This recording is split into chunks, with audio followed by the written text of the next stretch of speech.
Welcome everyone back to weekly weather updates, and in today's video we're going to have the latest from the live radar. Then we'll run through the UKMO Run, have a look at the precipitation temperature over the next 5 days, and then we'll have a look at the longer range, look at the GFS, ECMWF and the Ensembles, as we do have a cut-off low that is sitting over the Republic of Ireland at the moment, spiralling in plenty of heavy thundery showers.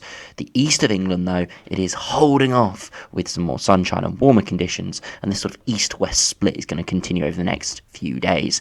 And as we head towards the end of this month and start of July, more uncertainty does come in regards to that low pressure. We've got low pressure hanging around, but whether we are going to see it migrate further north and westwards, further away from the British Isles, is yet to be determined. If it does do that, we could turn warm and dry as we head into July. But as I said, there is massive uncertainty.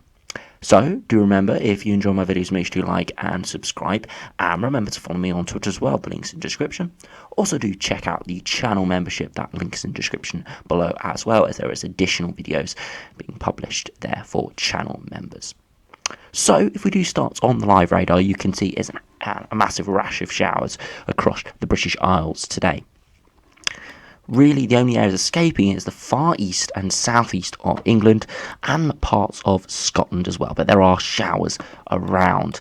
You can see across parts of Europe, parts of France especially, some severe thunderstorms taking off. So there's a lot of unsettled conditions really around. And as you can see across the Republic of Ireland, it is really quite miserable with a lot of heavy rain spiralling around into Northern Ireland as well. But you can see just the east of the low pressure engaging more with some warmer air. You can see some intense showers and some thunderstorms moving in. Some of these reds will be symbolic of heavy thundery conditions. And there we see torrential rain, lightning, hail as well, and some quite interesting cloudscapes will be likely with this as well.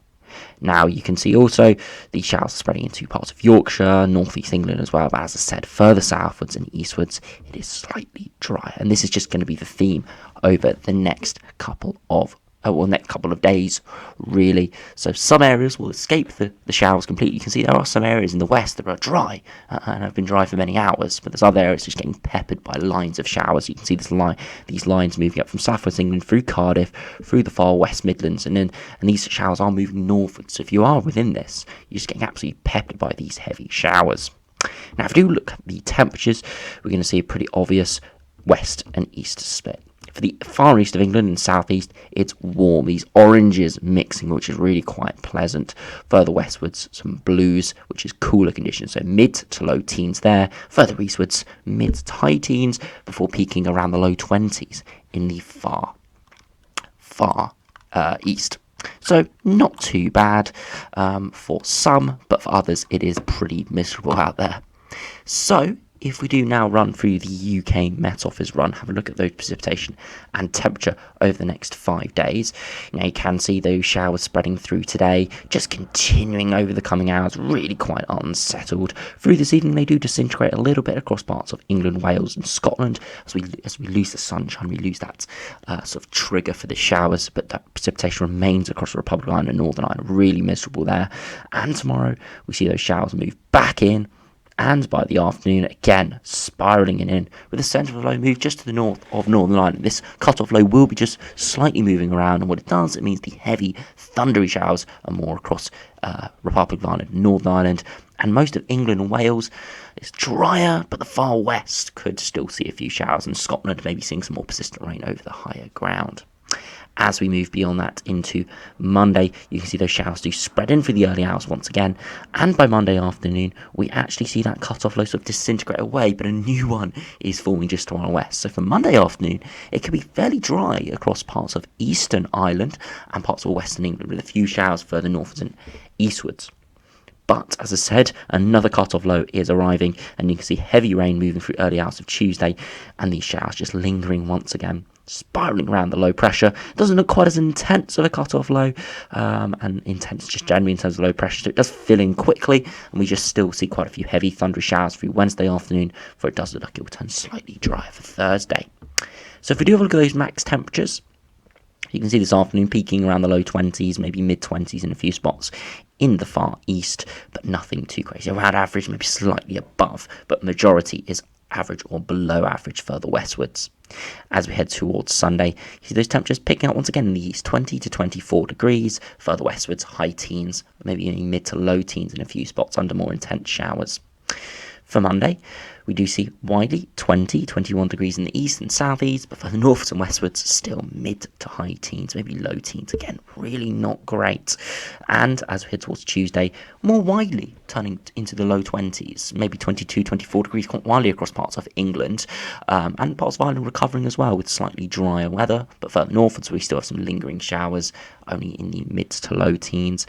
And by Wednesday, still pleasant in the far east, 20 to 26 degrees, as we are dragging up some very warm air from the far south, but further westwards, under precipitation and showers, much, much cooler.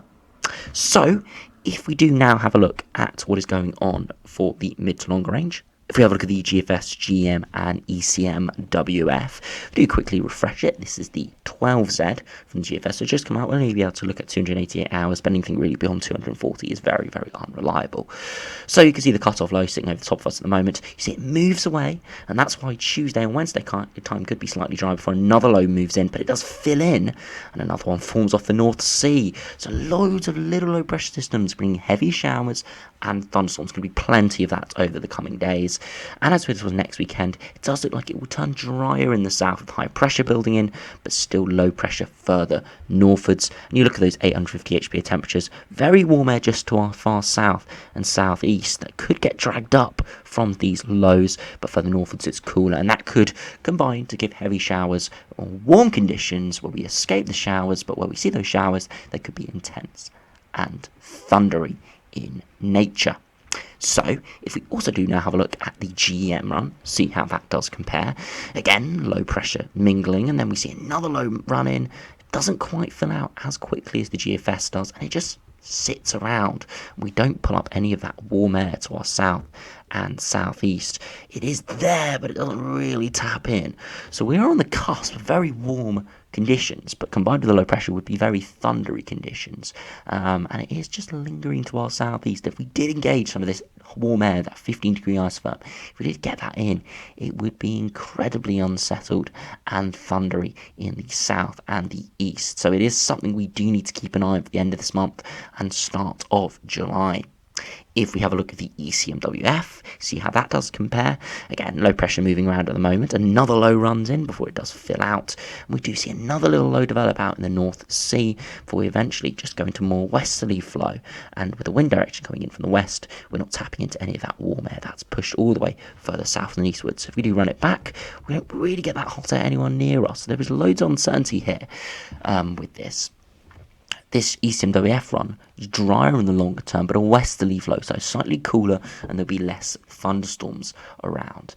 So nothing drastic, but in the right conditions, we could see some quite severe weather with low pressure around these localized low pressure systems, these small cut-off lows, and warm air trying to push up from the south.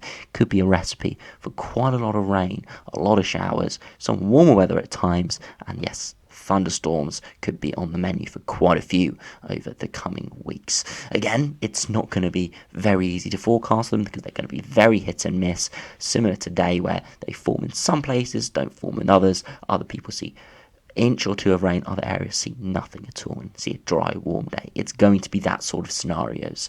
So it's going to be very difficult to forecast. But at this stage, we're not seeing any bone dry weather.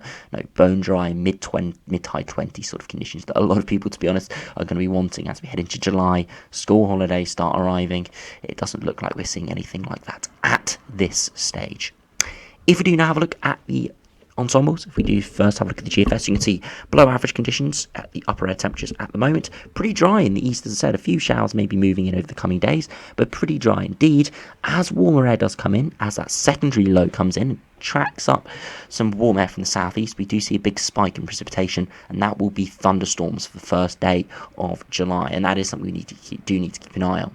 For the rest of early July, you can see warm conditions generally on most of the ensemble members, around maybe slightly above, slightly below average, And for London, that will be warm, sort of low 20s. You can see precipitation is there, but it's not massive. So I think the signal from most of the ensemble members is high pressure to be close to the south, low pressure closer to the north. So similar to that ECMWF run in the longer term. Again, the other runs within the day 10 time frame have that potentially thundery low pressure system out the North Sea, very hot air coming in from the southeast, and that's what we're kind of seeing here for the first couple of days of July. But in the longer term, it's generally around average with more high pressure in control. And again, we'll see that reflected in the 2-meter temperatures. You can see it's reasonably cool over the next 3 or 4 days, low 20s, maybe peaking 22, 23 degrees, so slightly above average in a few spots, but generally average to slightly below average. And in the longer term, returning more towards that low to mid 20s, around 24, 25 degrees, will likely be seen most areas beyond the next sort of few days as we head into July. As we do have generally warm conditions. Whenever you get the sunshine out this time of year, reasonably warm air mass, a bit of dry weather, it does get nice and warm in the south. So if we do finish by just have a look at the ECMWF, just comparing that at the 850 HPA temperature level. Again, if you have a look at the midnight run, again, cooler than average, and beyond that, around, slightly below, slightly above average at times. More precipitation, though, again, that's to be expected. There are 50 ensemble members here, especially in the longer term. A bit more than GFS, and again we see this peak around the 1st of July for maybe some heavy thundery showers there. We do see some going quite warm, so drawing up some warmer air from the southeast combining with low pressure. So yeah, it does look like the outlook is pretty unsettled. Low pressure is going to be in and around the country, especially further northwards and westwards. For the south and east, it's not looking spectacular, but as we can see by these ensemble charts, most of the time it is looking pretty dry. And yes, the upper air temperatures might not be warm, but whenever we get any sunshine this time of year, it's going to feel warm, and those temperatures are going to get into the low 20s. So pretty decent weather for areas in the east and the south, but more miserable, as I said, further northwards and westwards. Could be quite an annoying and frustrating next couple of weeks, because it does look like there's going to be showers around most days, and it's going to be cool under those showers. And of course, if we do engage with some warmer air from the southeast, yes, it might bring the temperatures up for some in the south and the east, where we do see some sunshine, but it could also really invigorate those showers and really create some big thunderstorm systems. So it is something we do need to keep an eye on over the next couple of days. So anyway, thanks for watching, hope you enjoyed, subscribe if you're new, and I'll see you again for another video soon.